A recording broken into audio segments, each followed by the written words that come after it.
Recuerden que la exposición que va haciendo Romina es para, digamos, ampliar, favorecer la lectura de este PowerPoint que después vamos a subir. Vieron que las dos clases dedicadas a aspectos éticos y jurídicos en la atención de la salud son dos clases, así que ahora este foro, este PowerPoint que actualizó Romina lo vamos a ver, pero pueden ir, digamos, los ejemplos sobre los que vamos a estar pensando son los que tenían ustedes para resolver en el foro para el día de hoy.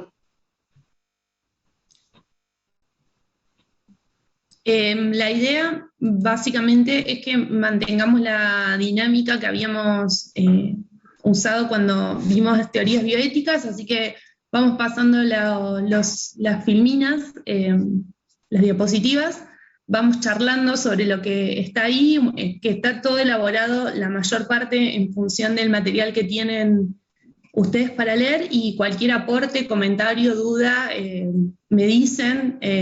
Acuérdense que no los veo, veo solamente al que está hablando, los tengo todos disminuidos. Así que bueno, activen los micrófonos o levanten la manito, así yo puedo parar y vamos viendo, ¿sí? Como decía Mercé, estas dos unidades tratan de aspectos bioéticos y jurídicos en la atención de salud. Y el primer puntito que les va a pedir el programa que tienen ustedes para ver estas dos unidades es el tema del derecho de los pacientes. Cuando hablamos de derechos de los pacientes, básicamente estamos pensando en todos aquellos derechos que tienen las personas que están vinculados a su estado de salud o enfermedad, o dicho de otra manera, todos aquellos derechos humanos de la persona en su condición de paciente. En cuanto a lo que es los orígenes o cómo aparecen el tratamiento reflexivo de este tipo de derechos, el texto me parece que es el texto de Garay, que hace un poco una referencia a esta cuestión y trata un poco de escenificar cómo estos derechos en realidad van siendo un espejo del contexto sociocultural de un momento determinado, ¿sí? Como de alguna manera vamos viendo reflejado en el campo jurídico aquello que se va dando en el escenario social. Y entonces este autor explica que hasta el siglo XX hay una ética centrada en el médico. Esto siguiendo un poco lo que es la tradición hipocrática, ¿sí? Es el médico el sujeto que sabe y por ende el que toma las decisiones según su entender de lo que es lo más conveniente o lo más beneficioso para el paciente. El paciente es visto como un incompetente moral. Y esto claramente está reflejando lo que es el contexto sociocultural de esa época, que está caracterizado por el paternalismo, el patriarcado, el autoritarismo. El sujeto de derecho, en lo que el ordenamiento jurídico ve como un sujeto al cual le atribuye derechos, es el varón mayor de edad. Y ponemos una coma y agregamos blanco, ¿sí? y burgués o capitalista, porque eso también hay que marcarlo. Y esto se traspola al ámbito sanitario, al ámbito médico, y crea relaciones verticales en la atención de la salud, y como decíamos, la decisión siempre focalizada en manos del médico. Esta situación va a cambiar con el devenir del tiempo y vamos a llegar al siglo XXI con una ética centrada en el paciente. Y esto un poco a propósito de lo que habíamos charlado en otras clases, de todos los eventos y situaciones que van favoreciendo el surgimiento de la bioética como una rama, un campo del saber independiente, y todas esas situaciones que van de alguna manera modificando, creando una coyuntura favorable para que se comiencen a reflexionar sobre estas cuestiones. El contexto sociocultural que favorece esta ética centrada en el paciente está caracterizada por colectivos democráticos, pluralistas e igualitarios, o al menos con esa aspiración, ¿sí? De que los colectivos se transformen en democráticos, pluralistas e igualitarios. A ver. Acá. En cuanto a lo que es el catálogo de los derechos humanos de los pacientes, van a ver que este mismo autor los agrupa como para su tratamiento. El tema de cómo vayan a aparecer en los textos jurídicos es indiferente, ¿sí? Lo importante es que básicamente los ordenamientos jurídicos, tanto nacionales como internacionales, van a contemplar siempre más o menos el mismo listado, ¿sí?, de derechos que se vinculan a la atención de los pacientes. Algunos con mayor amplitud, otros con menos amplitud, a veces modificando el foco de análisis de acuerdo a los colectivos específicos de protección, pero siempre más o menos estamos dando vuelta en estos derechos que yo les puse acá y que son los que trata el autor que les mencionaba, que creo que es Garay o Garrafa, se me confunden, pero bueno, en esos textos que tenían para la lectura. No sé si tienen alguna duda, algo que quieran preguntar en relación a cómo están tratados. Me parece que era bastante claro cómo los trata el autor. Para mí lo más importante por ahí a destacar de lo que él menciona es el tema de la dignidad, que él explica bien que no es un derecho, sino que es una calidad ontológica del ser humano, algo que viene con el ser humano, que hay una cualidad que el ser humano posee por el solo hecho de ser persona, y entonces los derechos humanos que van siendo reconocidos se articulan como mecanismos de garantía. Todos están apuntando de alguna manera a garantizar esa dignidad, hacerla efectiva. Entonces, con ese objetivo, con esa mira, se estructuran y se van profundizando el derecho a la vida, a la salud, a la integridad física, la autodeterminación está estrechamente ligada con eso, la confidencialidad. Otra cuestión que por ahí hay que marcar es el tema del derecho a la intimidad, que es algo no menor en la atención de la salud, y la intimidad entendida como un espacio, ¿sí?, de privacidad que va a estar ajeno, o que se pretende sea ajeno, de la intervención del Estado y de los terceros, ¿sí? Y se entiende que esto es necesario, garantizar ese espacio, ese núcleo de reserva de las personas, para de esa manera poder favorecer el pleno desarrollo de la personalidad. Así que vean que todos los derechos están íntimamente relacionados, porque pensar o garantizar la intimidad desde esta óptica está teniendo en miras claramente preservar o efectivizar la dignidad de las personas. Bueno, el resto son los derechos que más o menos hemos estado charlando, y todo lo que es asistencia espiritual y moral y muerte digna es lo que vamos a ver más adelante, pero bueno, es quizás esto conjuntamente con lo que es el derecho a la interrupción voluntaria del embarazo como un derecho más reconocido dentro de las prácticas sanitarias, son los últimos derechos que hemos estado viendo y sobre los cuales hay mayor debate, ¿sí?, los que más controversias van a generar. Bueno, a mí por ahí me gustaría rebobinar acá, ya que hiciste énfasis sobre la dignidad, sobre la intimidad, digamos, como sobre el respeto a la intimidad, que tiene en miras el respeto a la dignidad, ¿sí?, el desarrollo pleno de las personas y de su individualidad, digamos, en relación a la situación planteada con Rodrigo, porque el derecho a la intimidad está en relación entonces con el respeto a la confidencialidad, y por lo tanto el secreto profesional, ¿sí?, como un deber ético y una obligación jurídica por parte de los médicos. Y ahí sí me gustaría, por ahí, antes de seguir avanzando, preguntar, digamos, qué resolvieron en esa situación. Si les parece, es algo que prefieran sí, está bueno retomar el caso. Avanzando, pero por ahí detenernos un poquito acá, retomando la situación de Rodrigo, respecto de por qué es lo que finalmente resolvieron y por qué, ¿no?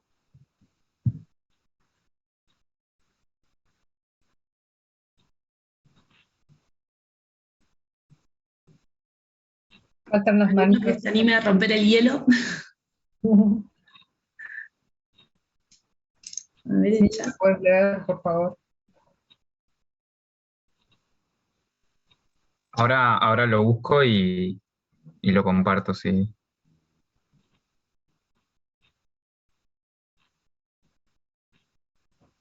Alguien preguntó con respecto a muerte digna. Sí, ahí estoy viendo. Sí, claro. La eutanasia ingresa como una de las prácticas que intentan de alguna manera la eutanasia toma el concepto de dignidad, ¿sí? Y sobre esa base justifica la práctica eutanásica, ¿sí? Esto ya lo vamos a ver más en profundidad más adelante, pero sí, cuando estamos hablando de muerte digna, estamos haciendo referencia a un abanico de situaciones y de prácticas y de procesos asistenciales en los cuales ustedes en su futuro se van a ver involucrados como médicos, ¿sí? No es solamente, no es la eutanasia la única práctica que ingresa dentro de lo que es la muerte digna, sino todo un tema de conducta, ¿sí?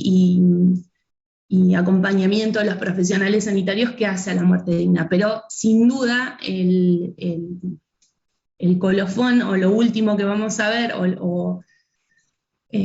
por ahí su máxima expresión va a ser el tema de la eutanasia y todo el debate que genera en torno a decidir cuándo y cómo morir. Así que sí, la eutanasia ingresaría en esa parte que dice muerte digna, pero como ahí les contestaba Marta, es un poco más amplio. Vamos a ver que también hay otras cuestiones involucradas, pero no estaba mal lo que apuntaba. Claro, lo que pasa es que es una práctica que no está autorizada en nuestro país para que vayan sabiendo, porque si no va a quedar como que es una de las posibilidades. No. Argentina no la tiene regulada. Si les interesa por ahí estar leyendo algo de lo que está pasando ahora, España está a punto de sancionar la ley, así que si abren probablemente un diario español y chusmean la sección de sociedad, van a encontrar alguna noticia de lo que son los debates que se están dando en este momento. Si no la aprobaron, no estoy segura si no ya la aprobaron, pero estaban ahí. Ya la aprobaron, genial, gracias.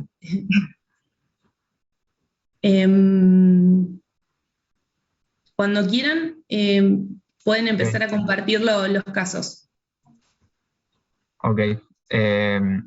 Yo puse lo siguiente, ciertamente no sería indicado comunicar la situación si partimos desde la visión de los derechos del paciente, puesto que sentándonos en las bases del derecho a la dignidad, la información del paciente es relativa a su intimidad y un elemento integral de la formación y percepción de su identidad. Por tanto, merece protección como elemento esencial para la dignidad misma. Otra mirada que también nos indica que no informar a las autoridades sería lo correcto es el argumento utilitarista de regla, referido a que la transgresión de la confidencialidad provocará en que la persona evite buscar una atención médica oportuna y en el caso de buscarla no se sentirá seguro con la misma. Y por tanto, si evitamos que esto suceda, estaríamos priorizando los derechos fundamentales de la salud del paciente y el acceso a una atención de calidad. Pero, aunque tengamos estos dos puntos fuertes, no es tan fácil la decisión, ya que por otro lado, encontraremos correcto informar a las autoridades si partimos desde la visión utilitarista de acto, dado que si bien generaremos un daño individual, la transgresión de la confidencialidad puede ser aceptable si consideramos que existe un interés público de mayor relevancia, como ser en este caso la seguridad de la comunidad. Teniendo estas dos posturas en juego, queda claro que el abordaje con los ojos puestos en la deontología nos pondría en un dilema que sería sumamente difícil de aclarar. Por tanto, sería mucho más esclarecedor ver la situación desde las consecuencias a largo plazo y decidir a partir de esto, lo cual nos lleva a elegir finalmente que no transgredir la confidencialidad y no informar a las autoridades policiales es lo correcto, puesto que a futuro trae mayor beneficio a razón de que asegura la confianza de las personas en los médicos, permitiendo un incremento en la posibilidad de acceso a la asistencia sanitaria y, como se dijo antes, priorizando un bien mayor como es el derecho a la salud, debido a que denunciar en este caso dejaría de ser una acción para prevenir el daño a un tercero para convertirse en una acción para castigar a alguien por un crimen que ya fue realizado, lo cual está fuera de nuestra función como agente público. Perfecto. Sí, muy bien. Es muy importante en este caso preservar, digamos, la confidencialidad, precisamente por esto que vos resaltabas, ¿no? De conservar la confianza de las personas en el sistema de salud, en el equipo de salud. La atención médica, digamos, es superior a cualquier otra, digamos, situación. Y después en el tema de la valoración de los delitos, es cierto que también funciona en esta sociedad una percepción bastante distorsionada, ¿sí? O sea, esto de que, digamos, la vida de cualquier persona en situación de robo, sí, parece que vale menos que las pertenencias que están siendo robadas. Entonces ahí también estamos viviendo en una sociedad donde está desproporcionada, digamos, en la difusión en general mediática, en lo que es un robo de una vida humana, ¿sí? Y además porque estamos hablando de una persona muy joven, ahora no recuerdo la edad que le habíamos puesto a Rodrigo, pero es menor de edad, entonces eso también nos tiene que llevar, digamos, a la pregunta de cuál es la condición social en la que está Rodrigo, que se ve, digamos, impulsado a cometer ese delito, ¿sí? Entonces, como para nunca dejar de ver a la persona en su integridad, ¿tá? Y la salud es un aspecto integral. En general había contradicciones entre garantizarle la atención a Rodrigo, ¿sí? Y después contestar el oficio. Entonces, estaría bueno que alguien más comente, ¿sí? La argumentación de Isaac estuvo como muy completa, sirve, la pueden después leer ahí en el foro, pero queremos escuchar más opiniones sobre todo eso, o sea, qué es lo que pensaron y qué harían ustedes, o sea, por fuera de lo leído también, ¿no? Como para cuestionar eso, la propia reacción.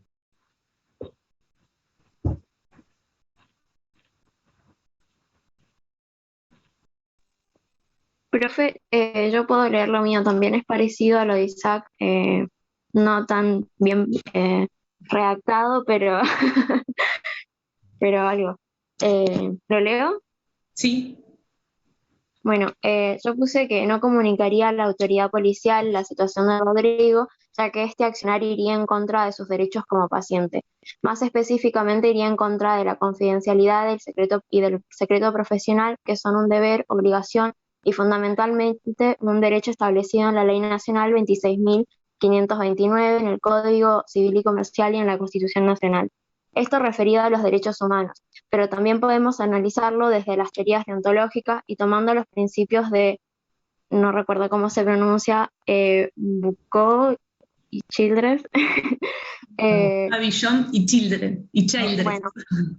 Bueno, a ellos, donde vemos que la confidencialidad tiene que ver con el principio de autonomía, que nos dice que todas las personas tienen derecho a tomar decisiones sobre su vida, haciéndose responsables de las mismas. Y la confidencialidad es un valor instrumental a este principio, ya que se establece como una garantía a la intromisión de terceros en la esfera de la intimidad personal. Y como involucra la intimidad, también incluye su identidad y por lo tanto a la dignidad humana. Es importante remarcar que la información que los pacientes nos brindan se dan en el carácter de la relación médico-paciente, por lo cual ellos también esperan que los profesionales de la salud cumplan con el derecho de la confidencialidad. Esto es vital para que los pacientes como Rodrigo brinden todo tipo de información que pueda servir para que sean atendidos de la manera más adecuada, sin desconfiar del personal de salud, es decir, no ocultando datos que pueden ser importantes para el seguimiento, diagnóstico, tratamiento y o recuperación. Está muy bien también. Otra visión, pero la verdad que muy bien las dos intervenciones. Está bueno que compartan esta visión porque, claro, ustedes no pueden ver todas las opciones que vemos los docentes, así que está bueno, está bueno. ¿Alguien más que quiera compartir o no sé, comentar la duda que se les generó? Porque por ahí es lo que decía Mercedes, es cierto, va a haber, o se les puede generar en estos casos, esa como la primera reacción, ese sentimiento que van a tener de decir, no, pero acá lo correcto sería denunciar, más allá que después, cuando lo vuelquen al caso, hagan otro tipo de reflexión. Pero bueno, si tienen para comentar esas situaciones o ese proceso por el cual atraviesan de inicialmente pensar una cosa y a partir de la lectura modificar la conclusión inicial, también está bueno que lo puedan compartir y lo charlemos ahora, porque es la idea así que podamos ir conversando y viendo esos procesos que van atravesando cada uno. La idea de ponerle este tipo de casos es que justamente la mayor parte, y eso es lo que comenta uno de los textos después, es que la mayor parte de los médicos va a actuar motivado en los casos en que se transgrede incorrectamente el tema del secreto profesional, o motivado por el miedo, sí, por el fantasma de quedar inmerso en una causa penal por un delito de encubrimiento, o si no, por una falsa sensación de colaborar con la justicia, ¿sí? En esto a lo que contribuye por ahí la sensación social cotidiana en la que estamos imbuidos, que a todos por ahí el tema de la inseguridad es algo con lo que constantemente nos bombardean, y quedar preso en esta falacia intelectual de pensar que tenemos la oportunidad de hacer algo en esa situación y de colaborar de alguna manera a la justicia. Y ahí hay que poner un freno de mano y reflexionar sobre lo que vamos a hacer. Cada uno desde nuestro rol. Por ejemplo, no aparece sí la contradicción de no, yo primero atiendo a Rodrigo, sí, al día siguiente, atención integral, y llamo al equipo psicosocial, y qué sé yo, y cuando viene la pregunta del oficio, tiqui tiqui, ¿no? 23 horas, la lesión, no sé qué, empiezan a contestar todo. Y en ninguno de los casos, y es más, diría que nunca en ninguno de los cuatrimestres que venimos trabajando con casos similares, aparece, le preguntaría a Rodrigo, mira Rodrigo, llegó este oficio, ¿sí?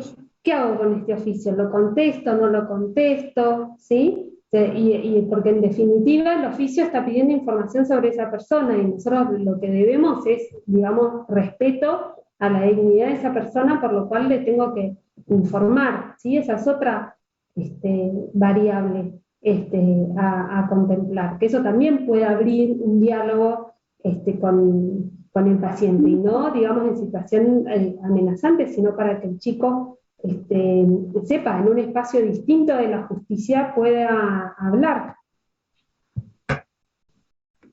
Pero en este caso, profe, uno como doctor se podría negar si el paciente le dice que no se lo quiere, que no responda a eso. ¿Se podría negarse para la justicia?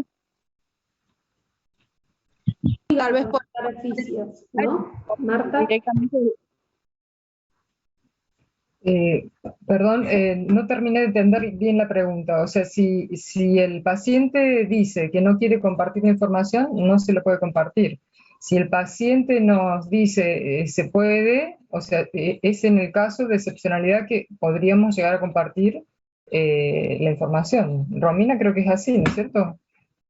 Yo entiendo igual, en el caso de la comisión que vi, que me tocó a mí que era la A, muchos respondían dando datos objetivos medios ambiguos, ¿sí? Como contesto lo que me pide el oficio, pero sin dar cuenta de la relación de causalidad que llevó a Rodrigo a caer en la atención, que me parecía una forma adecuada a mi modo de ver, o a mi cabeza jurídica, digamos, de cumplir con el requerimiento del fiscal sin informarle qué es lo que me contó Rodrigo, que por qué llegó ahí, digamos. O sea, respondían como lesión de tipo tal cosa, la atención fue a tal hora, no hay gravedad, o sea, eran como 4 líneas, y me parecía que con eso se cumplía con el requerimiento, y no se transgredía en principio el tema de la confidencialidad ni de la intimidad, a mi modo de ver, pero bueno, esto lo podemos discutir. O sea, yo por ahí vengo chipeada con el tema de cómo se trabaja en tribunales, pero yo entiendo que, porque en definitiva estaría informando por una actuación que fue, o sea, no le estaría contando al fiscal que llegó Rodrigo y que me dijo que eso había sido porque había entrado en una casa a robar a tal hora, o sea, no. Pero no sé, Marta, vos como que por ahí sos la que le toca del otro lado contestar los oficios. La verdad que es complejo, porque uno tiene ese sentimiento de contraposición, y no me pongo, o sea, en la parte de pediatría nos ha tocado muchas veces en casos de violación y demás, o sea, como que hay distintas instancias, por eso cuando decíamos, si el paciente nos autoriza, o sea, no pensando específicamente en este caso, sino Sí. está bien la propuesta de Mercedes, que generalmente no lo hacemos, digamos, Ujú. aunque al paciente mismo lo comprometa, si le solicitamos la autorización de intervención y él nos dice que sí, viendo más que nada la situación de vulnerabilidad, tratando de hacer una intervención más integral. Si el paciente nos dice que sí, entonces podríamos dar más datos. Eh, Generalmente es difícil la relación con los oficios cuando nos llegan, porque las preguntas son bien directas, o sea, no, es difícil hacer Claro, rodeos. la disquisición, ¿hasta dónde Claro, se preserva el sí? Sí, claro. entiendo. Es complejo, pero muchas veces, claro, tendemos a dar los datos siguiendo ese impulso, pero sin pensar, sin elaborar la cuestión de la confidencialidad, sin Ujú, priorizar la intimidad y la confidencialidad. O sea, ujú. eh, lo que estamos presentando nos pone en la situación que nos sucede en la realidad. O sea, frente a estas situaciones generalmente tendemos ante un oficio que creemos que es superior, que nos está en cierta forma intimidando, contestamos. Y después cuando nos damos cuenta, pero si lo tenemos claro previamente, vamos a tratar de evitar eso porque sabemos que nuestro deber es con el paciente. El primer deber que tenemos es para con el paciente, porque en este caso no es una persona delincuente, sino para nosotros es un paciente. Sí. Ahí me acabo de acordar que podemos entonces no contestar el oficio. Justo me vino Josefina lo que estabas preguntando, porque es lo que... la opción sería, pasando en limpio, lo primero es preguntarle, como decían las profes recién, al paciente. Vamos a dejar ahí como encapsulado el tema de contestar en términos así como muy breves, que era lo que nos está generando duda, que yo lo había leído en los foros que alcancé a leer antes de conectarme hoy, que bueno, eso lo podemos discutir más adelante. A mí me parece que el oficio no lo pueden dejar de contestar. Lo que pueden hacer es responderle al fiscal que está requiriendo la información, diciendo que esa información se encuentra amparada por el secreto profesional y entonces no la van a brindar.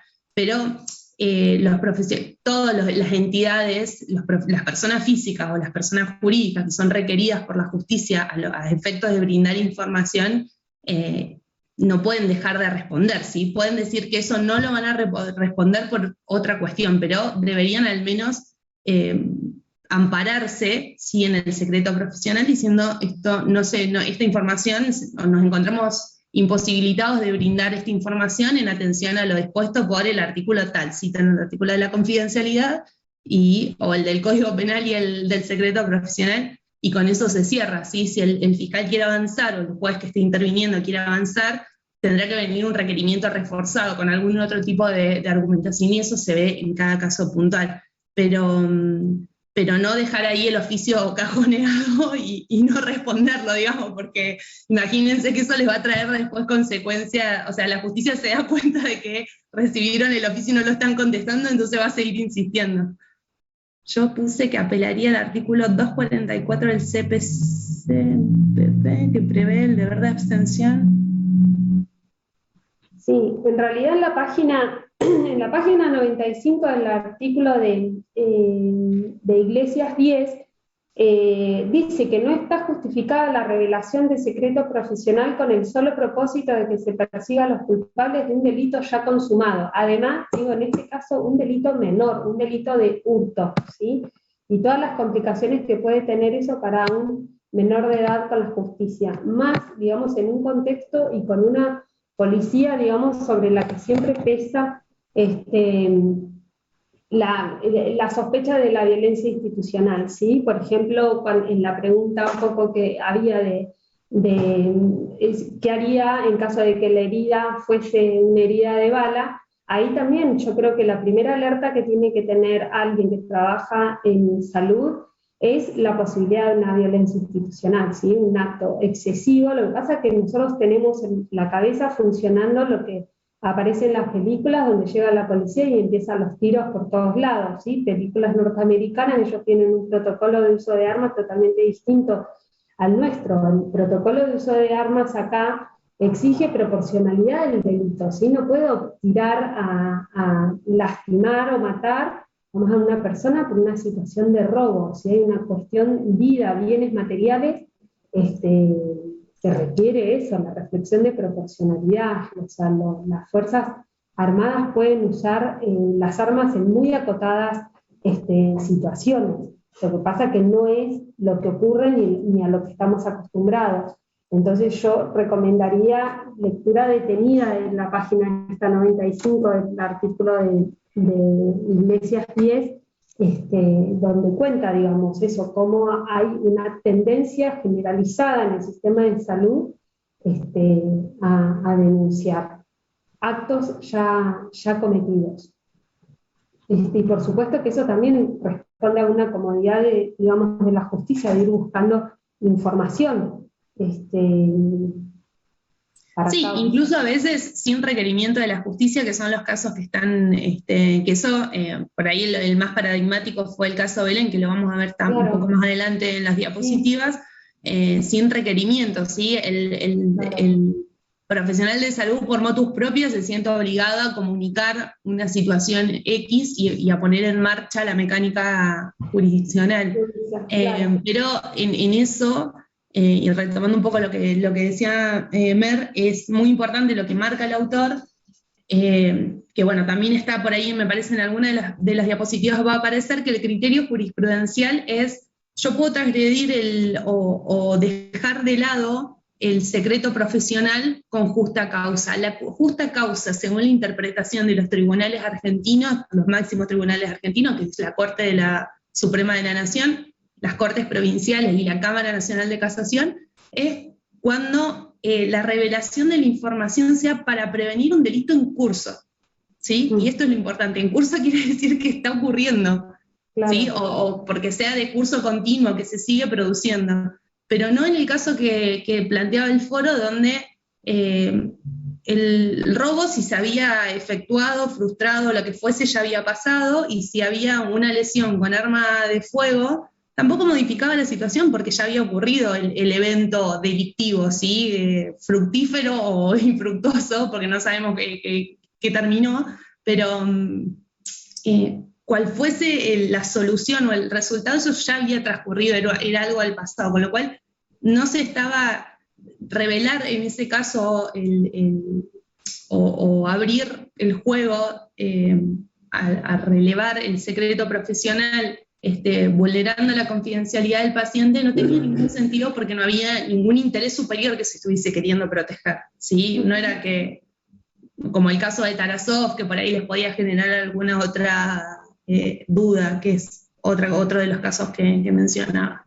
Claro, sí, es lo que dice Díez en el artículo, dice que los tribunales superiores sistemáticamente deben anular las actuaciones judiciales llevadas adelante a partir de pruebas obtenidas ilegalmente, es decir, por violación del secreto médico profesional, ¿sí? Entonces ahí como las preguntas a hacerse es, ¿cuál es la obligación? Atender a Rodrigo. ¿Hay urgencia para contestar el oficio? No. ¿Tengo obligación de contestar el oficio? La verdad que no, ¿sí? Mi atención es para con el paciente, el respeto de su de dignidad, confidencialidad y garantizarle una atención integral. En todo caso, activar dispositivos para atender y conocer mejor la situación de Rodrigo, ¿sí? La denuncia es algo que es como lo que aclaraba recién Romina, que el acto delictivo esté ocurriendo, la denuncia nunca es una urgencia, ¿sí? O situaciones más complejas como las que contaba Marta, de situaciones de abuso, violación, bueno, ahí estamos en delitos de otro orden, ¿sí? Y la paciente que estamos atendiendo está en una situación de víctima. Lambert ya levantado la mano, no sé qué querías si querías intervenir. Sí, profe, que no, que yo estaba, mi respuesta fue recortita, literalmente debo no haber pasado de los 2, 3 renglones, es que yo estaba con esa como confusión, porque por un lado como que decía que uno obviamente como deber médico debe cumplir con el tema de la salud, principalmente en el paciente, y después, bueno, obviamente respetando todo lo que es el secreto médico y toda la cuestión, pero también uno se encuentra con la disyuntiva de que también tiene como un deber, eh, yo lo veía como una especie de, ¿cómo decirlo?, como funcionario público, en donde vos estás viendo que hubo un delito y en ese delito no sabes cómo fue el resultado de ese delito. Solamente se sabe que hay un solo herido. Entonces, ese tema de no quedar como encubrimiento, así, Claro. en eso. Ujú. Entonces, como que quedás ahí como, o digo o no digo. Tipo, si no digo, respeto una parte, que sería lo del secreto médico, y si no digo, también lo que estoy haciendo es como oponiéndome a colaborar con la ley, sería. Entonces, yo lo llevaba también a otro plano. Por ejemplo, cuando uno lo llaman para hacer un allanamiento o algo por el estilo, nada que ver el tema, pero cuando uno se niega a, a participar como testigo de ese allanamiento, termina siendo como una especie de o encubrimiento o de te están negando a, o no.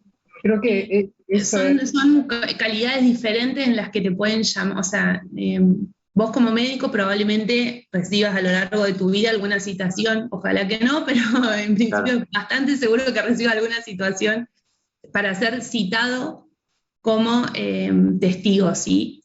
Pero Ujú. eso es una instancia, el proceso judicial ya está avanzado, ¿sí? Y si a vos te llaman a testificar en tu calidad de médico, vos Sí. te podés amparar en el secreto profesional y decir que no respondes la pregunta que se te formula porque eso te expone a violar el secreto profesional, que también es un delito, al igual que el Claro. encubrimiento. Eso, ojo acá, porque si no parece que el único delito es el encubrimiento. Si ustedes violan sin causa el derecho profesional, sin justa causa, quedan expuestos a que se les inicie en contra una causa penal por violación del secreto profesional, básicamente.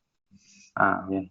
Entonces, lo que puede pasar en ese tipo de procesos es que el juez que esté llevando adelante la audiencia, vos le expliques que no vas a responder por este motivo y el juez, indagada la situación o a petición de los abogados que están interviniendo y el fiscal, entienda que no se dan los recaudos en el caso en concreto para que quedes amparado en el secreto profesional.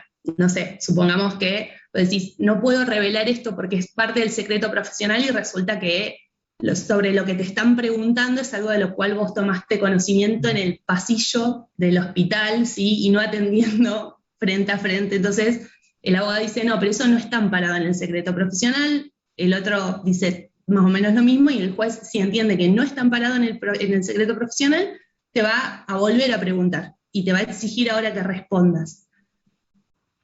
Si vos no respondes, te podés quedar incurso en desobediencia judicial o el juez puede ser que te explique todas estas aristas y te diga, usted no está violentando de ninguna manera el secreto profesional y vos puedas contestar, ¿sí? Pero esas son otras situaciones.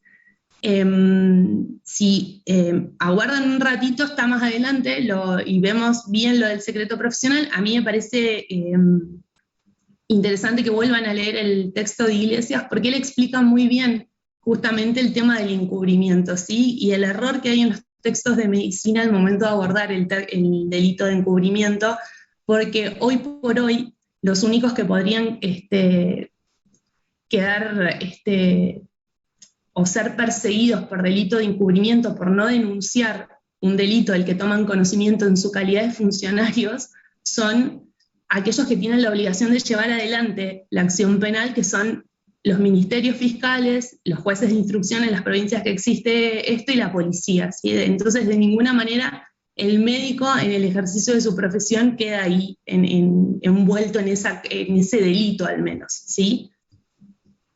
No sé si con eso se aclaró un poco. No, creo que estaba confundiendo la obligatoriedad de la denuncia en el caso de violencia familiar. ¿Cómo? Claro, en el caso de un docente por ejemplo, médico o algún empleado público que tiene contacto con un caso de violencia familiar, Sí. como funcionario público tiene la obligación de hacer la denuncia. Sí, sí, eso es otra cosa, digamos. Claro, Porque ahí es en resguardo justamente de la víctima que se De la atendió. víctima, claro. O sea, ahí están teniendo como paciente a la víctima, Sí. que va a tramitar por otra Otra vía. Sí, totalmente. Sí, vean con atención el texto de 10 porque es cierto, es muy claro. En la página 101 dice de vuelta, no existe ninguna norma en el ordenamiento jurídico argentino que confiere a los jueces la potestad de levantar el secreto profesional en contra de la voluntad de su titular, que es el paciente, ¿sí? O sea, pero el problema es eso, ¿no? Ahí también aflora nuestro individualismo, donde cada uno quiere resguardarse, ¿sí? De tener problemas con la ley, pero ahí el deber del equipo de salud es para con el paciente. Sí, ahí justo están poniendo en el chat un fragmento del texto y dicen algo concreto a las leyes sobre las justas causas para violar el secreto profesional, o es algo, es lo que les comentaba recién, es algo que en principio se ve caso por caso, pero ¿cuál ha sido el criterio de los tribunales al momento de resolver para definir qué es lo que es una justa causa que habilita el relevamiento del secreto profesional? La comisión, o estar ante la potencialidad de la comisión de un delito en curso, ¿sí? En curso, esto es importante, no consumado, sino que esté transcurriendo, ¿sí? Que yo me entero que está en marcha, digamos. Y que tiene además la gravedad para afectar el derecho a la vida de terceros, no cualquier, o sea, si yo me entero que mientras estoy atendiendo a uno, que los compañeros están, no sé, cometiendo una estafa, listo, fin de la discusión, o sea, ahí no hay ningún perjuicio ni ninguna amenaza sobre la vida o los derechos de terceras personas, ¿sí? Ese es el criterio que fueron elaborando los tribunales a medida que van llegando a estas causas y que cada vez se va evaluando en el caso en concreto si la causa que invocó el médico ingresa dentro de esta noción de justa causa o no. Y las situaciones de excepcionalidad también están en el texto de 10, y uno es motivos de salud pública, ¿sí? Por ejemplo, las situaciones de enfermedades, situación, digamos, de obligación de denuncia obligatoria, ¿sí? Puede ser, bueno, ahora el sarampión, el hanta, digamos, hay enfermedades que son de denuncia obligatoria, digamos, para salud. Después, cuando hay riesgo de vida para terceros, ¿sí? Y la tercera opción, una legítima defensa en juicio, ¿sí? Por ejemplo, un médico denunciado, no sé, por mala praxis, puede revelar detalles del problema de salud o del acto médico que lo involucra en su defensa, digamos. Pero esas serían las tres situaciones excepcionales, ninguna de las cuales incluiría, digamos, la situación de Rodrigo que nosotros habíamos planteado. Agustina y Camila levantaron la mano. Agustina. Tenía una duda que, nada, capaz que es media tonta, pero igual la quería preguntar. Si nosotros estamos atendiendo a una persona, pero no a la víctima de violencia de género, sino como al abusador, ahí sí podríamos violar digamos, el secreto médico, o tampoco lo justificaría.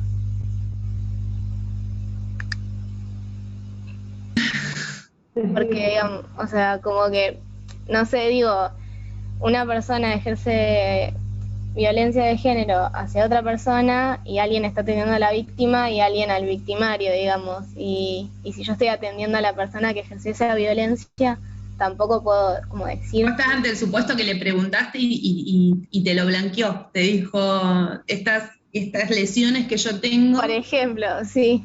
O sea, claro, no creo igual que me vaya a decir, pero en caso de estar en esa situación. Si vos pudieras a partir de esa entrevista llegar a la conclusión, piensen siempre que los que charlamos estamos formulando hipótesis, ¿sí? Sí, sí.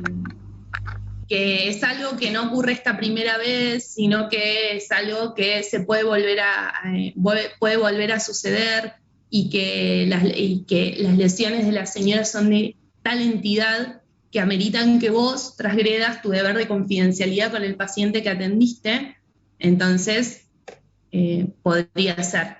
Pero es más probable que vos te encuentres en la situación de atender a una persona que llegue golpeada, ¿sí? Que cuando le preguntes no te diga la verdad sobre qué fue lo que le ocasionó ese tipo de lesión, y vos, por tu expertise y por tu práctica en salud, te des cuenta de que eso tiene que ver con alguna situación de violencia, ¿sí? Entonces, en esos casos, la Ley de Violencia Familiar de Neuquén habilita la formulación de estas denuncias e impone incluso el deber de denunciar a todos aquellos que, con motivo de sus funciones, tomaren conocimiento de estas situaciones, ¿sí? Y ahí eso es un poco lo que decía Marta recién. Acá quedan englobados los profesionales de salud, los profesionales de la educación, los profesionales obviamente de la justicia.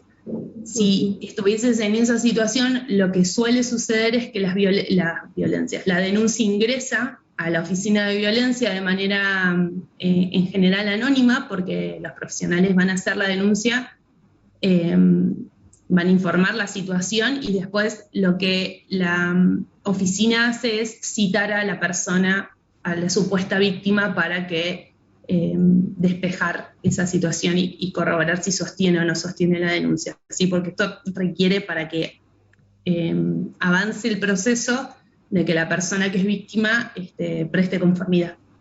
Si no, no se puede y después avanzar. la otra cosa a tener en cuenta ahí también, según la situación que ella plantea, ¿no? Que están víctima y victimario siendo los dos atendidos, también ahí conformidad respecto a la víctima y amparo, porque en general las situaciones de violencia intrafamiliar, esas son reiteradas, entonces una denuncia también puede poner a la víctima en una situación de mayor riesgo.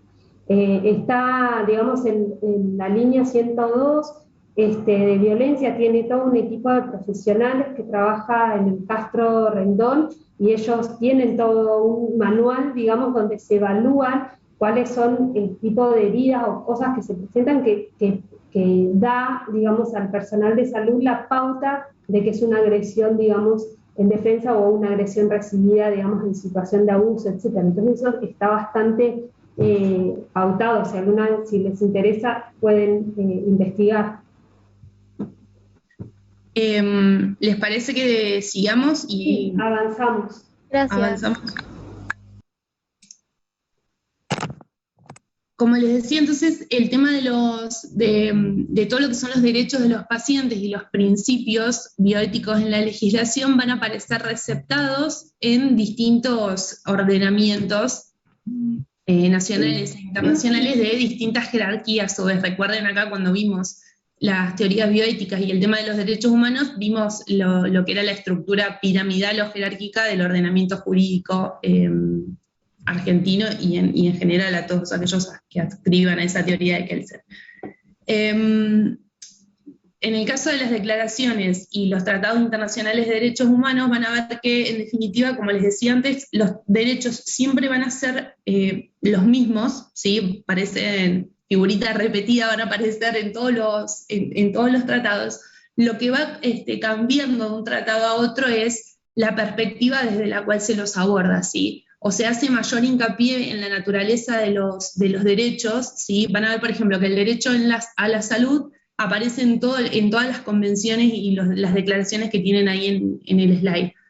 pero el abordaje y la amplitud con la que se lo regula es distinto de acuerdo al tratado. Por ejemplo, en la Declaración Universal, que fue la primera, es como meramente enunciativo. En el Pacto Internacional de Derechos Económicos, Sociales y Culturales hay una mayor precisión, una mayor expansión de lo que es la regulación de ese derecho, justamente porque es un pacto que está abocado a tratar esto que se llaman derechos de segunda generación, dentro de los cuales cae el derecho de la salud, y están mirando la relación de la persona en función de sus grupos sociales contiguos. La familia, la educación, el trabajo, todo esto va a estar regulado en este pacto.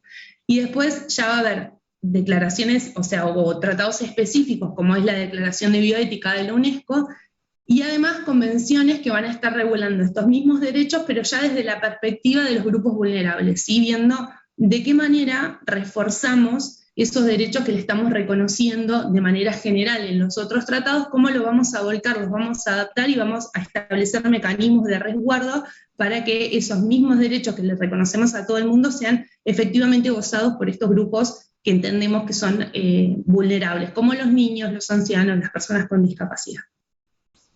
En el caso de lo que es la Constitución Nacional, van a ver, no está receptado en forma explícita el derecho a la salud, no van a encontrar ningún artículo de la Constitución que diga derecho a la salud, pero hay un reconocimiento que se ha efectuado de ese derecho a partir de lo que es la elaboración tanto de la doctrina jurídica como de la jurisprudencia de los tribunales, y se entiende a partir de hacer jugar una serie de artículos. Piensen ustedes que nuestra Constitución es de 1853, la última reforma del 94, que siempre estuvo amparado. El hecho de que no estuviese reconocido de manera explícita no fue un obstáculo para que desde siempre se entendiera que este derecho estaba integrando el plexo de derechos que teníamos reconocidos nosotros.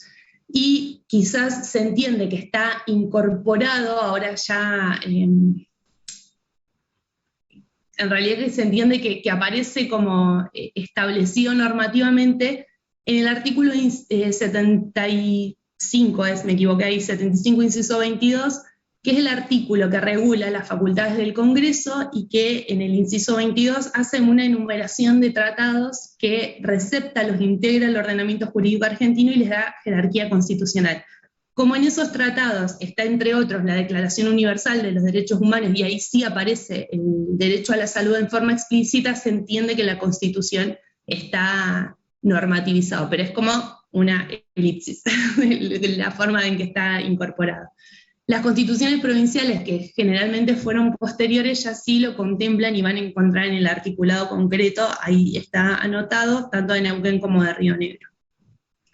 El Código Civil y Comercial trae una innovación recontra importante porque es del 2014 y en un código que está destinado a regular las relaciones entre las personas particulares, aborda todo lo que es el tema de salud y la relación entre el paciente y los profesionales de la salud.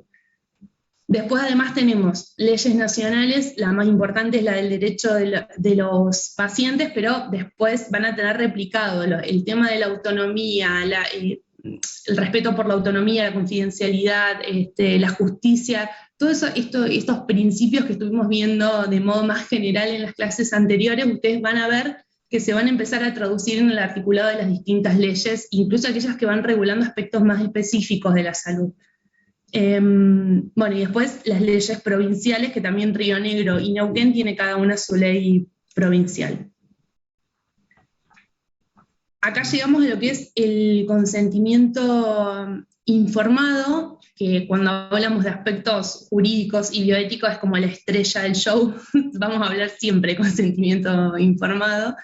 Y esto está un poco estructurado, las diapositivas, en función de lo que es el texto de Leonora Lam. Sí, que está súper bien abordado el tema del consentimiento. Básicamente nos vamos preguntando qué, por qué, para qué, y vamos a ir tomando ese texto de referencia como para ir respondiendo a las preguntas que nos vamos haciendo. ¿Qué es entonces el consentimiento? Es la aceptación o el rechazo por parte de una persona competente de un procedimiento diagnóstico o terapéutico, una vez que ésta ha sido adecuadamente informada acerca de aquello que se le propone consentir. Acá una pequeña observación. Ahí. En algunos lados aparece el consentimiento informado y comienza diciendo que es el acto por el cual. Haciendo una visión global, nosotros tenemos que aclarar que en realidad el consentimiento informado es un proceso. Dentro de ese proceso está la información, la repregunta, y uno de los elementos es, después de dar la información, las distintas alternativas, las probables consecuencias, lo bueno o lo malo que le pueda suceder después del procedimiento diagnóstico o terapéutico o tratamiento, la persona puede aceptarlo o rechazarlo en forma escrita o no, porque muchas veces este procedimiento es verbal. Pero tiene que quedar en claro que el consentimiento informado no es solamente el acto de firmar o no firmar la aceptación o rechazo del consentimiento, sino que es todo el procedimiento por el cual se llega a este. O sea, no es un acto, es un procedimiento.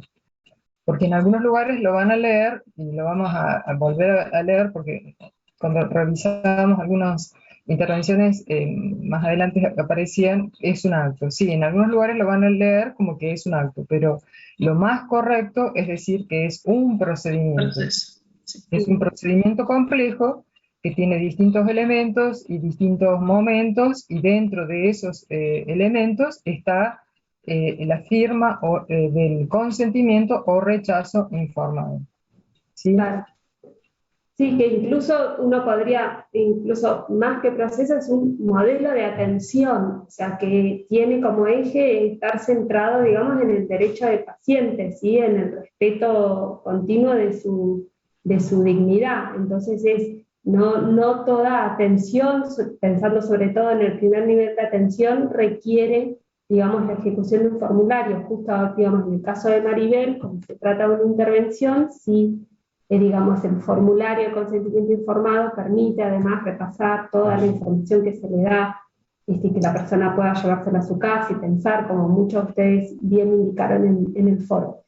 Pero además, digo, tiene que estar ligado a eso, a un modelo de atención donde el eje es el derecho del paciente a la salud.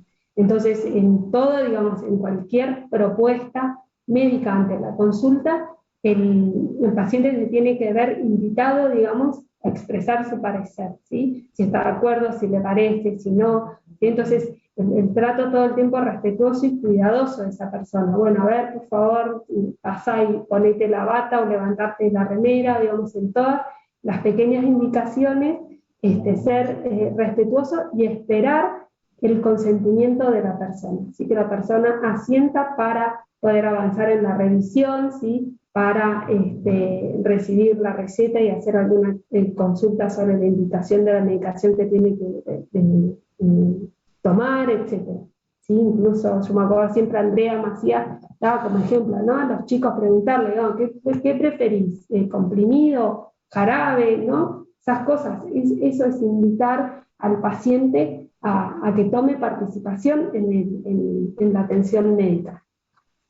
Me parece, Mercedes, muy, muy importante lo que rescatas, porque les podría llegar a compartir experiencia, pero no solo personal, sino que la he visto en otras oportunidades que se ha repetido, y que muchos médicos, tiempo antes, creo que ahora no es tan así, consideraban que realizaban este procedimiento, el consentimiento informado, tirándole prácticamente toda la información al paciente y diciendo, bueno, usted decide. El consentimiento no es eso, es, como decía Mercedes, es un modelo de atención en que hay un ida y vuelta permanente. O sea, voy dando información que no necesariamente tiene que estar todo de golpe, porque eso no es una forma de informar. Te doy, te recito todas las contraindicaciones, todas las complicaciones que puedes llegar a tener, y bueno, ya está, ya el consentimiento, mi parte del consentimiento está lista. No es así. Tiene un tiempo, tiene un lugar, tiene una forma, hay palabras, hay gestos, hay que esperar, ver la respuesta, A veces este procedimiento no se tiene que hacer en un solo día, a veces damos una parte, después esperamos la evaluación de una parte, volvemos a preguntar, porque hay procedimientos que son hiper complejos, una amputación, una cirugía que nos pone en riesgo de vida. Nosotros tenemos que decirle que una de las probabilidades es la muerte intraquirófano, por ejemplo. Ojalá que no, tratamos de, por supuesto, de que no suceda y vamos a hacer todo lo posible para que no suceda, pero una de más de una vez, la infección, una infección intrahospitalaria, una hemorragia, hay un montón de cosas que nosotros debemos prever y no las podemos decir todas juntas en un solo momento y decir, bueno, ya está, ya cumplimos con el consentimiento informado. Más de uno, me imagino que habrá pasado por una situación parecida.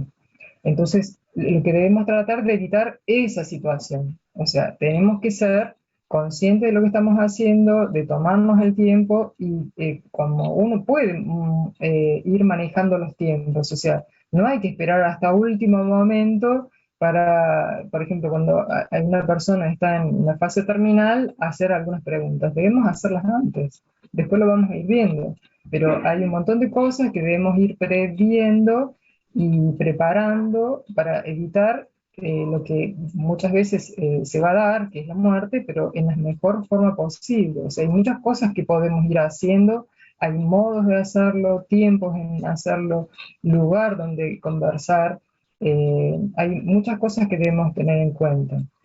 Y muchas veces también no tratar de hacer todos nosotros. A veces tenemos que hacer una interconsulta, hacer una evaluación por otro profesional.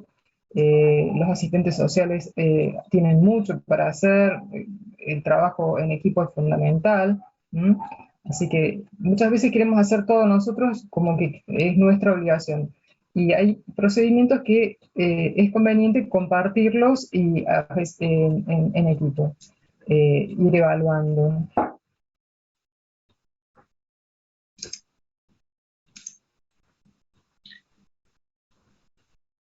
Bueno, medio subrayando lo que decían las profes recién. Se me fue el slide. Acá. ¿Para qué? Para justamente poder implicar a la otra persona de manera suficiente en la relación clínica. Y acá podemos retomar eso que decía Marta recién, que es un proceso, ¿sí? Para que esté adecuadamente implicado el paciente es necesario que esté, recién por ahí, aclarando un poco, Eleonora Lame es abogada, entonces está analizando el artículo 59 del Código Civil y Comercial, por eso lo está analizando desde un punto de vista más gramatical, si se quiere, al término consentimiento informado y cómo aparece regulado en el Código, pero es cierto que es, como decían Mercedes y Marta, es un modelo, es un proceso que va a tener una duración temporal determinada, ¿sí? Puede ser 1, 2, 5 encuentros, lo que sea, ¿sí? Hay enfermedades crónicas que va a ser constante, ¿sí? Porque ustedes se van a ver expuestos a la necesidad de constantemente estar comunicando y reajustando la actuación terapéutica que tienen que hacer con el paciente en función de cómo va evolucionando. Entonces, claramente esto es algo que tiene duración temporal. Y la idea es esta, que se pueda favorecer la participación de las personas. Y con esto estamos, de alguna manera, empoderándolas para que puedan justamente explayar su autonomía en todo su sentido, y con esto colaboramos a la vigencia de la dignidad de las personas.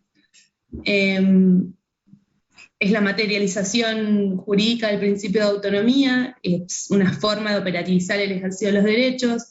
En principios no formales, lo que decíamos antes, es algo que por regla en general va a ser verbal, salvo que la ley disponga, dadas las características de la intervención, que se requiera un proceso por escrito, ¿sí? Y entonces ahí va a aparecer el famoso formulario para completar.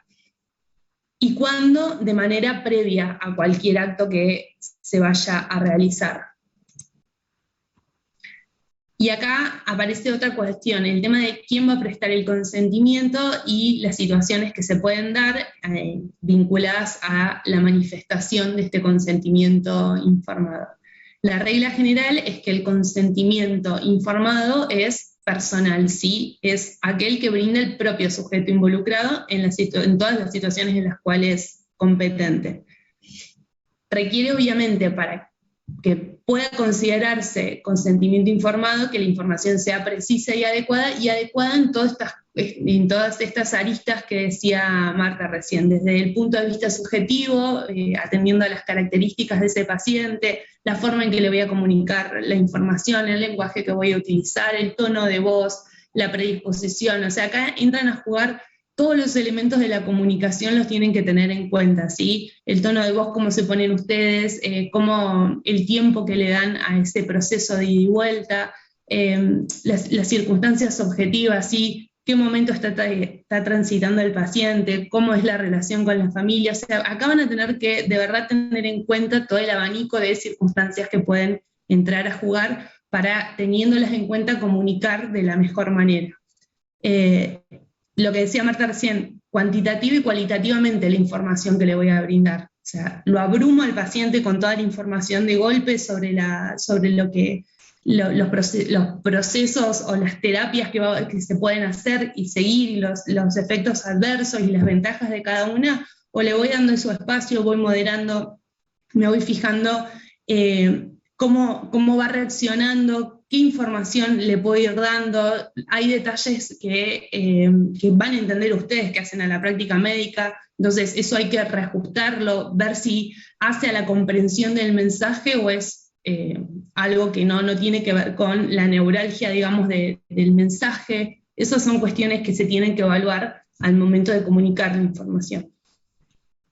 Y por otra parte aparece lo que es el consentimiento por representación, que es aquel que brinda una persona distinta del paciente, con quien hay algún tipo de vínculo afectivo o familiar, cuando aquel se encuentra absolutamente imposibilitado para expresar su voluntad, ¿sí? Piensen en los casos, que seguramente se les van a venir a la cabeza, de alguna atención en urgencia donde el paciente ingresa en estado de inconsciencia acompañado de los familiares, ¿sí? En esos casos, el que brinda el consentimiento y a quien hay que comunicarle es a esa persona, dado que el sujeto involucrado no puede prestar de ninguna manera su voluntad. Y acá hay que hacer una distinción entre lo que es la noción, porque esto lo vamos a ver ahora más adelante con los grupos vulnerables, hay que hacer una distinción entre lo que es la capacidad jurídica desde el punto de vista, la capacidad de hecho, perdón, desde el punto de vista jurídico, y la noción de competencia desde el punto de vista bioético.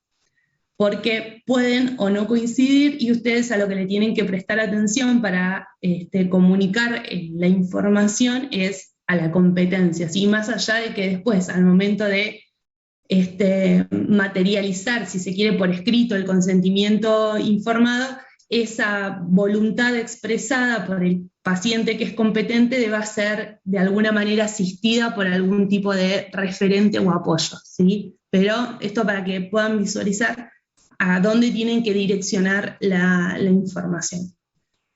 La capacidad jurídica, de hecho, es la aptitud que tenemos los seres humanos para ejercer por sí mismos los derechos y obligaciones de los cuales somos titulares, ¿sí?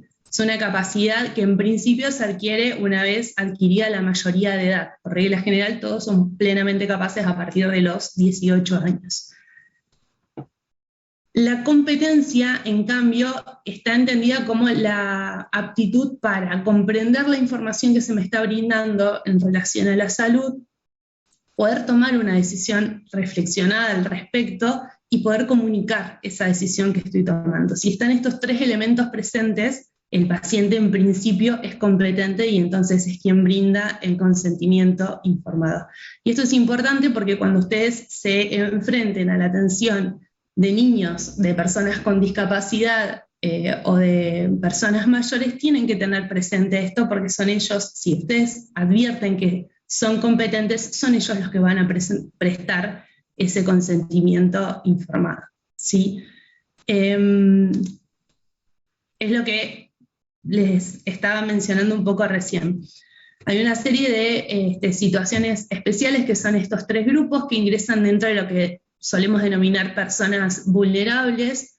A mí me parece interesante la reflexión que hace Florencia Luna, que es la directora del Observatorio de Bioética Argentino, que ella explica que la vulnerabilidad no opera como compartimientos estancos, sino como capas que se pueden ir superponiendo en relación a una persona, dificultándole el ejercicio de los derechos. Entonces, una capa puede ser la niñez, otra capa puede ser el género, entonces es distinta ya la situación si estamos ante un niño que ante una niña, ante un niño y ante una niña que además está inmersa en una situación de pobreza. Así son todos elementos que van cada vez dificultando más el pleno ejercicio de los derechos. ¿Qué hace el ordenamiento jurídico nacional e internacional frente a estas situaciones? A través de esas convenciones que, por ejemplo, mencionamos hace 2 filminas atrás, atender esa situación particular y favorecer desde el punto de vista normativo el pleno ejercicio de esas libertades y la autonomía de las personas como un modo de resguardar su dignidad. Entonces, van a ver que tanto las convenciones de los derechos del niño, la convención de la protección de los derechos de los adultos mayores y la convención internacional de las personas con discapacidad, están todas focalizando en el tema de favorecer el ejercicio de la autonomía por parte de ellos mismos, disminuyendo al máximo lo que se pueda el caso de las interferencias de otras personas. En el caso entonces de las personas con discapacidad, van a tener que ustedes como médicos evaluar en el caso en concreto qué tipo de discapacidad presenta la persona. Van a tener que hacer esta evaluación de competencia y en principio, por regla general, el consentimiento lo va a dar la persona, salvo que salvo que aparezcan algunos de esos elementos que lo corren del consentimiento informado y entonces necesite complementar esa voluntad, si se quiere, con algún sistema de apoyo, algún familiar, algún representante, ¿sí? Pero siempre esto es importante, la información, aun cuando el consentimiento lo prestase otra persona y la información la tiene que recibir de todas formas. Y ustedes le tienen que explicar a esa persona a qué va a estar expuesto, ¿sí? O qué tipo de tratamientos se van a seguir. Esto responde a lo que se llama el paradigma, esto responde, a lo que es el modelo social de la discapacidad, que es un paradigma que se instaura a nivel internacional, sobre todo con la Convención de los Derechos de las Personas con Discapacidad, y en la Argentina recibe doble recepción, por un lado esa ley que recepta la Convención y por otra parte la Ley de Salud Mental. Y van a ver que la idea que está detrás de este paradigma es que hay que favorecer el ejercicio individual y autónomo de los derechos de los derechos que tienen estas personas con discapacidad, aun cuando esto implique quedar sometido, ¿sí?, a ciertos riesgos, porque los riesgos son inherentes a la vida de cualquier persona. Básicamente eso es lo que está detrás de la Convención, y desde esa óptica entonces se apunta a reforzar sobre todo lo que es el ejercicio de la autonomía. Por eso hay una presunción de capacidad, que si ustedes se acuerdan, yo hace un par de clases le dije para que se acordaran que todos somos capaces hasta tanto se demuestre lo contrario. Esto viene de acá, ¿sí? La capacidad es la regla general para todas las actuaciones. Y entonces esta ley de salud mental va a incorporar, vinculado a lo que estamos viendo nosotros, el consentimiento informado y los principios bioéticos, puntualmente el derecho a ser informado y el derecho a tomar las decisiones en materia de salud por parte de la persona que tiene algún tipo de discapacidad. Lo mismo va a pasar con los adultos mayores. La Convención Interamericana de Protección de las Personas Mayores, que establece como rango de los 60 años o más, establece también idénticos criterios, y reforzamos el ejercicio de los derechos por parte de las personas mayores. Y esto es importante en una sociedad que está cada vez más envejecida, con mayor esperanza de vida y un crecimiento poblacional que está en las tasas más altas quizás. esto es lo que tienen que, a mí me parece particularmente interesante que reflexionemos sobre esto, porque si bien el tema de los niños y los adolescentes parece que de alguna manera, a fuerza de mucha lucha, ya se instaló, y entonces a todos inicialmente al menos le va a hacer un ruido si están atendiendo un niño o un adolescente de qué pueden y qué no pueden hacer, el tema de los adultos mayores, por una cuestión de tradición, parece que está medio solapado. Y es muy común incluso en al día de hoy que los diagnósticos y los tratamientos los médicos lo traten directamente con los hijos de estos adultos mayores, con los hijos, con el sobrino, con el nieto que lo está acompañando, ¿sí? El adulto mayor es un cero a la izquierda que no se entera, digamos, de lo que está transcurriendo en su situación de salud y qué pastillas tiene que tomar, con qué frecuencia, qué es lo que le está pasando, por qué sintió, qué tipo de estudios lo están mandando a hacer. Todo eso es una conversación que se mantiene con los familiares. Y eso claramente es un avasallamiento a los derechos de los adultos mayores, ¿sí? Detrás de esta idea de vamos a protegerlo para que no se ponga nervioso, hay una actitud paternalista que está en contra del ejercicio de la autonomía de esos adultos mayores. Y acá entonces yo les había puesto un parrafito de Casado que justamente dice esto: apoyar y ayudar no faculta para sustituir. Se suele presuponer que las personas mayores se encuentran en una situación de heteronimia y por lo tanto necesitan la voluntad de otro para que decida por ellos, lo que se traduce en actitudes paternalistas y claramente discriminatorias en razón de la edad. Disculpame, Agustina había levantado la mano. No sé, eso iba a decir. Nos pasó mal. ¿Sí? No sé quién levantó la mano. Si quieren activar el micrófono. Agustina. Ay, no, yo tenía la mano levantada la vez que pregunté, me olvidé. Bueno, ok. ¿Seguimos? Los niños, niñas y adolescentes es otro de los grupos vulnerables. Estos están no está reconocido plenamente, pero parece que por lo menos el debate está más instalado, o sea, a todos nos va a sonar, y eso gracias a todas las campañas que se vinieron haciendo desde los distintos organismos para reforzar esta cuestión de el niño como sujeto de derechos.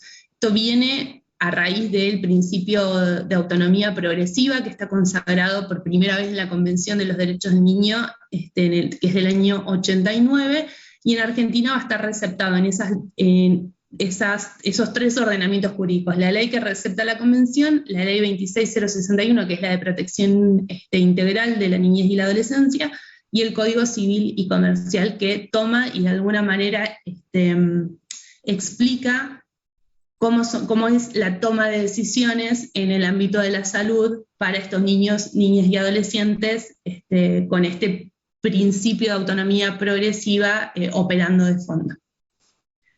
En estos casos, el consentimiento va a ser definido por el artículo 26 en base a dos criterios. Un criterio etario, vamos a tener en cuenta la edad del sujeto, y las características del acto. Entonces aparecen como tres grandes divisiones en el Código Civil. Por un lado, los menores de 13 años, que para el ordenamiento jurídico son niños. Por otra parte, los mayores de 13 años, que el ordenamiento jurídico los va a llamar adolescentes.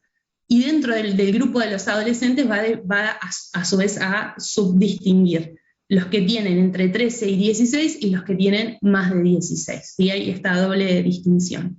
En el caso de los niños, ¿sí? Cuando tengan menos de 13, el consentimiento va a estar dado por los representantes, pero acá está siempre el derecho a ser oído. Y ustedes tengan presente que las categorías estas que está estableciendo el código no son categorías rígidas, ¿sí? Porque me van a decir, ¿qué diferencia hay entre un chico que tiene 12 años y 9 meses y uno de 13 al momento de evaluar la competencia? Y pareciera que no hay mucha, ¿sí? Por eso es necesario acá el tema de la práctica de los médicos, ¿sí? Pudiendo detectar que estén presentes los elementos de la competencia para ver hasta qué punto es necesario que esté el representante o no, y puedan ustedes ponderar el tema de una adecuada atención a ese niño que los viene a ver, y si es necesario o no que esté complementado eso por los representantes. En el caso de los que tienen de 13 a 16 años, el código distingue entre lo que son tratamientos no invasivos, aquellos que no comprometan la salud y que no provoquen riesgo. Entonces en esos casos el consentimiento lo da el adolescente sin necesidad de estar acompañado por sus representantes. Y en el caso de los que son tratamientos invasivos, o por el contrario, los que comprometan la salud o impliquen graves riesgos, acá sí se requiere el del adolescente con los representantes, ¿sí? Con uno de los representantes, no hace falta que vengan los dos. El tema de los términos que utiliza el código están dispuestos con esa flexibilidad a propósito, ¿sí? Es algo que ustedes van a decir, pero qué sé yo, si es invasivo, si no es invasivo. Bueno, eso son cosas que se evalúan en el caso concreto de acuerdo a lo que es la práctica médica. Si ustedes mejores que nadie van a saber qué tipo de tratamientos reportan un riesgo, cuáles no. El criterio de invasividad no tiene que ver solamente con la injerencia en el cuerpo humano, ¿sí? Como podría ser una vacuna. Una vacuna tiene incidencia en el cuerpo humano, pero claramente es algo que no es invasivo, por lo tanto podría consentirlo el adolescente solo. Entonces tienen que estar pensando que estos, cuando a ustedes se les genere duda frente a un caso concreto, tienen que mirar siempre que el norte es favorecer la autonomía, ¿sí? Entonces desde esa perspectiva tienen que reflexionar los casos que les aparezcan como dudosos para saber si es necesario o no el tema de los representantes. Y finalmente los que tienen más de 16 años para el ordenamiento jurídico en materia de salud son adultos, entonces prestan el consentimiento ellos solos. ¿Hasta acá tienen alguna duda, algún comentario, algo que quieran que veamos, que no quedó claro, no sé, lo que quieran?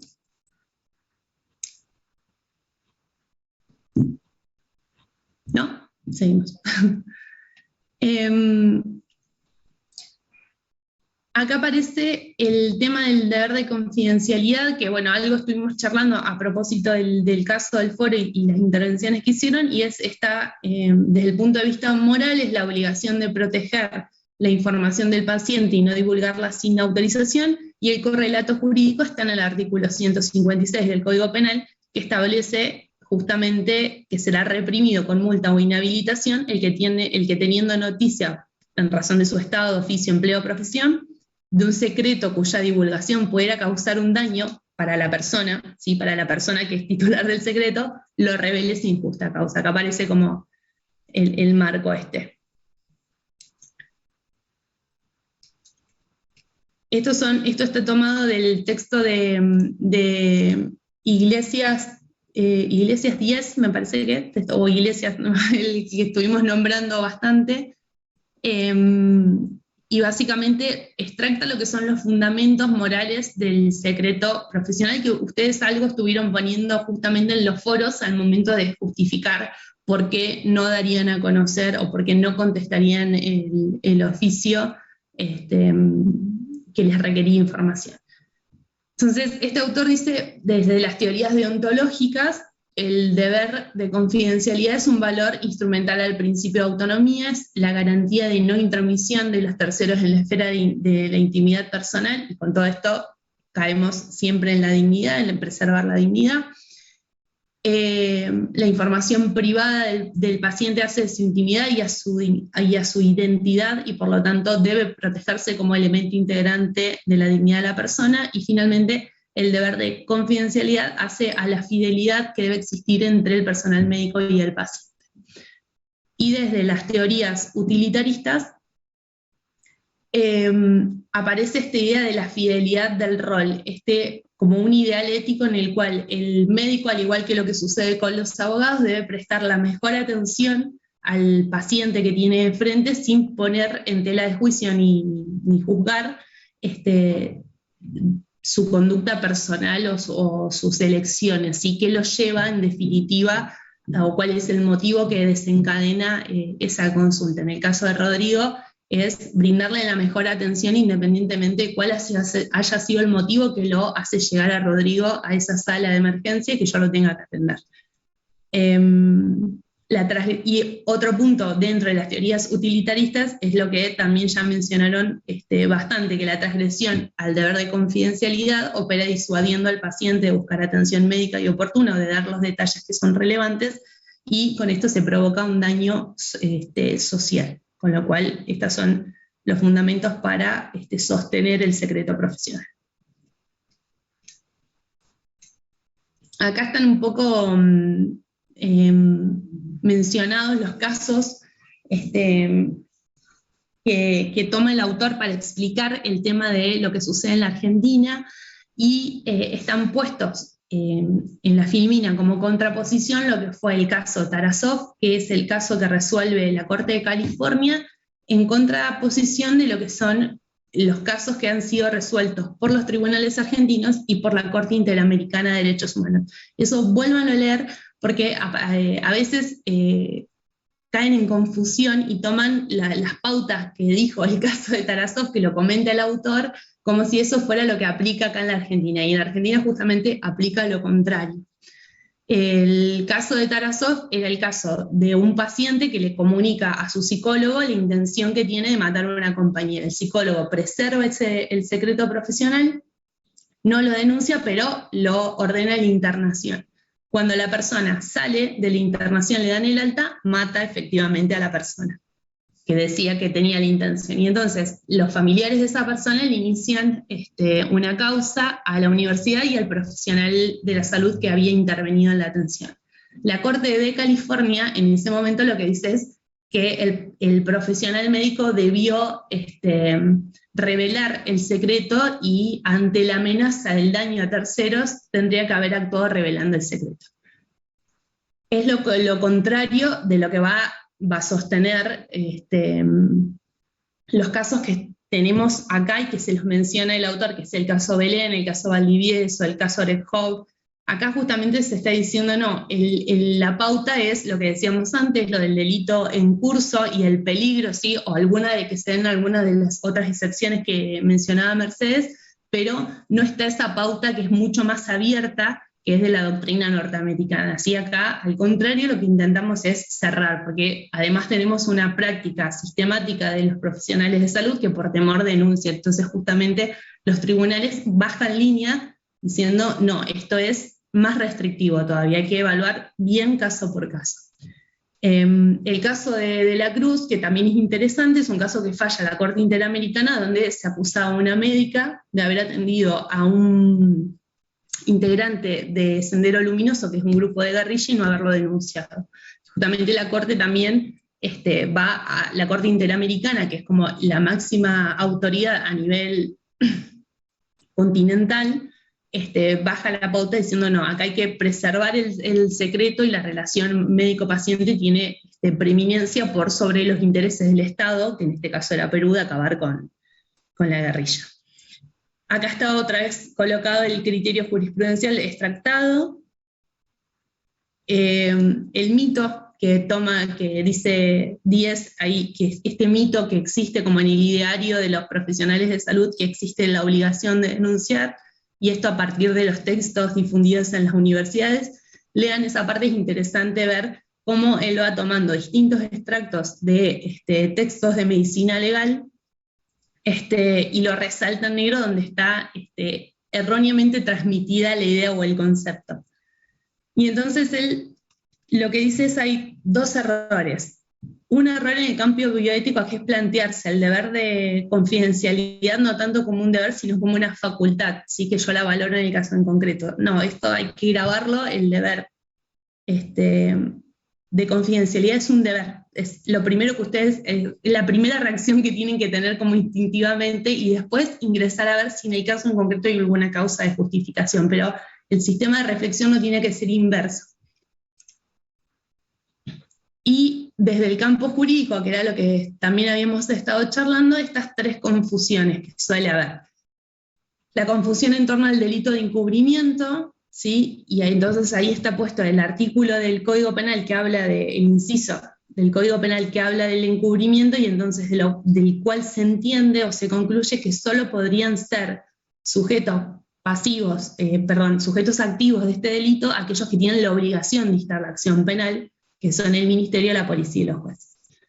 La idea de que los jueces pueden relevar el secreto médico, que es lo que charlábamos hace un rato, cuando más o menos mencionábamos el caso que podría transcurrir en una audiencia si son citados, no solamente el paciente puede relevar perdón, al médico de ese deber. Lo que puede hacer el juez es valorar el secreto ese que se invoca y las condiciones fácticas que lo rodean, y entender el juez que entonces la situación que se está invocando no es una situación que queda amparada por el secreto profesional, y entonces insistir en que haya que responder, y ahí, bueno, eso va a transcurrir de acuerdo a lo que conteste el testigo y cómo se desenvuelve en el caso concreto.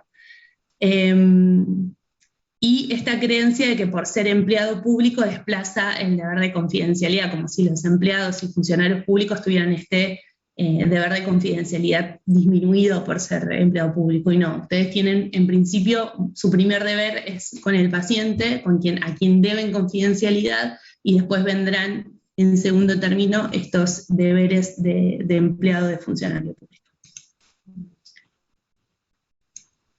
Y esto lo puse, pero solamente porque lo vi que estaba en la unidad, pero lo vamos a ver más adelante, así que lo dejamos planteado solamente como para que vayan tomando contacto con lo que es la definición de la objeción de conciencia, pero es algo que lo vamos a ver mucho más en profundidad cuando veamos la interrupción voluntaria del embarazo.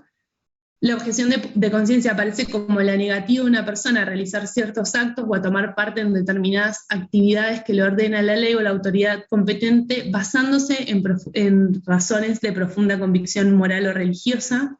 Es una exteriorización del derecho a la libertad de conciencia, y es siempre necesario entonces, desde el punto de vista institucional y social, establecer lineamientos específicos para que se pueda, a la par que garantizamos este derecho a la objeción de conciencia, garantizamos la atención médica de calidad.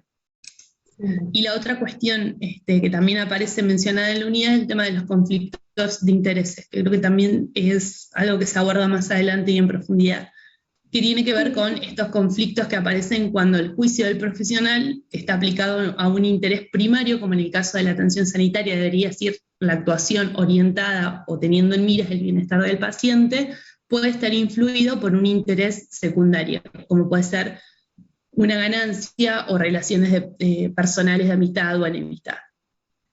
No significa que esto ocurra, basta que esté la potencialidad como para que salte la alarma de que pueda haber un conflicto de intereses y haya que actuar en el caso en concreto, ¿sí? Para que no quede teñida la actuación. En el caso de conflictos de intereses, ustedes piensen si tienen que atender, me estoy imaginando ahora, a la hija de un amigo suyo, muy amigo de ustedes, que viene y les comenta algo en el ámbito privado, ¿sí? Del consultorio, porque está acudiendo a ustedes como profesionales. Entonces ustedes tienen el deber de confidencialidad con ella, y aparece la interferencia de la relación personal que pueden tener con ese amigo, porque es el progenitor de esta persona. Eso más o menos sería como un supuesto para ejemplificar cuándo puede aparecer el conflicto de interés, y que ustedes se sientan obligados entonces a comentarle a su amigo lo que pasó, que no estarían autorizados. Y bueno, ya para terminar un poco, acá hay una frase de Nelson Mandela que me pareció que englobaba un poco lo que habíamos estado charlando, sobre todo a colación de los grupos vulnerables, que privar a las personas de sus derechos humanos es poner en tela de juicio la propia humanidad. Por eso todo el ordenamiento jurídico intentando resguardar este derecho y este principio bioético. Y con eso ya estamos. No sé si tienen dudas, comentarios, consultas. No, está bueno esto también, la de poner el ojo en los intereses, que estaba, digamos, en el modelo de análisis, y en el caso de Rodrigo es lo mismo, o sea, el interés primario que hay que proteger, claro, es la atención y garantizar la salud, el interés de hacer justicia, de andar haciendo, digamos, pasa a estar en otro orden, digamos, una buena manera también de reflexionar la situación para poder decidir. Sí. Así que eso. Bueno, ¿algunos de los estudiantes tienen preguntas? Bueno, aclaramos con respecto a la participación en los foros que vamos a modificar cuando PEPCO nos permita el límite, así que van a tener 24 horas más para hacer los aportes y para que podamos leerlos y bueno. Claro, y los que lo mandaron por mail, por favor súbanlos, al margen de que a nosotros en los mail particulares nos va a quedar como el que lo mandaron antes de la fecha originaria de corte, vuélvanlo a cargar para que todos los compañeros puedan leer las intervenciones y nutrirse de los aportes. Sí, eso mismo. Ujú. ¿Cuáles Profe, eran las situaciones? Los Uy, casos de perdón. excepción. Sí, eso Marcelo. Peligro para terceros, riesgo de salud pública y, digamos, en una situación en legítima defensa, digamos, en una situación de que el médico tenga que dar explicaciones, digamos, una situación legal. Esas son las tres. Profe, yo tenía una consulta, pero con el tema de la fecha del parcial. ¿Me escuchan? Sí. Sí. En el cronograma aparece que es el 4 de mayo. A priori, la fecha del parcial de anatomía también es, para quienes cursen ese día, es el 4 de mayo. Seguramente el parcial de anatomía sea de mañana. ¿A qué hora es? O sea, el de bioética. Ahora sí, esto lo vamos a poner en el mismo horario del encuentro de ahora, a las 15. Ok, ok. Y en el caso de que haya alumnos que se les crucen los dos parciales con el horario, No tenemos mucho margen de modificación, la verdad que hacemos, hacemos todas las cuentas y habidas y por haber, pero no creo que, no sé, está bien que lo presentes, pero